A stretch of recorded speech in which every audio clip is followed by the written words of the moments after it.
महाराष्ट्रातील नाशिक जिल्ह्यातील एका गावात घडलेली ही घटना संपूर्ण राज्याला हादरवून गेली आहे। नुकतीच आई बनलेली 23 वर्षाची महिला रात्री आपल्या 15 दिवसाच्या बाळाला फ्रीजमध्ये ठेवून झोपायला गेली। जेव्हा बाळाला थंडीने त्रास होऊ लागला आणि ते रडायला लागलं, तेव्हा दुसऱ्या खोलीत झोपलेल्या आजीने आवाज ऐकला। आवाज कुठून येतोय हे पाहायला ती किचनकडे गेली आणि तिला फ्रीजमधून रडण्याचा आवाज ऐकू आला। फ्रीज उघडला तर काय, आत तिचं छोटं नातू। घाईघाईने बाळाला बाहेर काढून जवळच्या रुग्णालयात नेण्यात आलं आणि सुदैवाने डॉक्टरांनी बाळाचा जीव वाचवला। पण सगळ्यांच्या मनात एकच प्रश्न, आईने असं का केलं?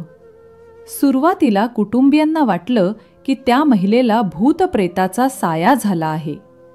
त्यांनी तिला तांत्रिकांकडे नेलं, झाडफुंक केली, पण काहीच फरक पडला नाही। नंतर एका नातेवाईकाच्या सल्ल्यानं तिला मानसोपचार तज्ज्ञाकडे म्हणजेच सायकॅट्रिस्टकडे नेण्यात आलं। तेव्हा समोर आलं भीषण सत्य। ती महिला पोस्टपार्टम सायकोसिस या गंभीर मानसिक विकाराने ग्रस्त होती। पोस्टपार्टम सायकोसिस म्हणजे काय? बालंतपणानंतर स्त्रीच्या शरीरात मोठे हार्मोनल बदल होतात।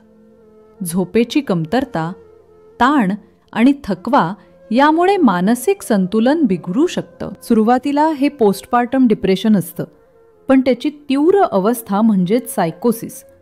या स्थितीत महिलांना वास्तव आणि भ्रम यात फरक करता येत नाही।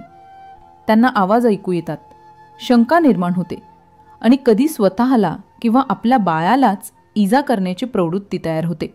लक्षणे ओळखा, वेळेत मदत घ्या।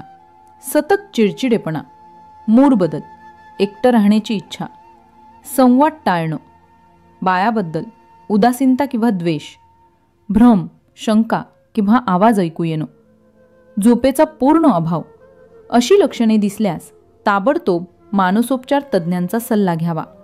हे तंत्रमंत्र नाही, हे उपचाराने बरे होणारे मानसिक विकार आहेत। जगभरातील आकडे काय सांगतात? 10% गरोदर स्त्रिया, 13% बाळंत स्त्रिया मानसिक विकारांनी ग्रस्त असतात। भारतामध्ये ही टक्केवारी 22% पर्यंत जाते। म्हणजे प्रत्येक 5 पैकी 1 आई अशा अवस्थेत सापडते। पण बहुतेक वेळा घरच्यांना याची कल्पनाच नसते। आपण काय शिकायला हवं? नाशिकसारख्या घटनेतून हे स्पष्ट होतं की आईलाही काळजीची गरज असते। बाळाच्या जन्मानंतर फक्त नवजात नाही, तर आईचं मानसिक आरोग्य जपणं सगळ्यात महत्त्वाचं आहे।